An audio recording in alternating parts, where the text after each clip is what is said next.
আসসালামু আলাইকুম। আজ আপনাদেরকে একটা জিনিস দেখাবো।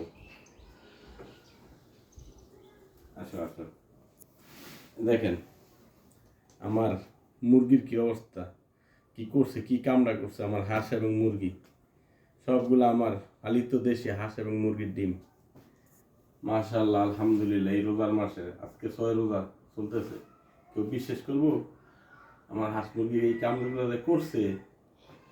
এটি কয়দিন আমি খাইয়ে শেষ করবো? অলরেডি আমি ডেলি 3টা করে খাই, তারপরে এটি জমছে। আর আপনাদের তো আমার হাঁস আছে 9টা, আর মুরগি আছে প্রায় 60টা, 50-60টা হবে।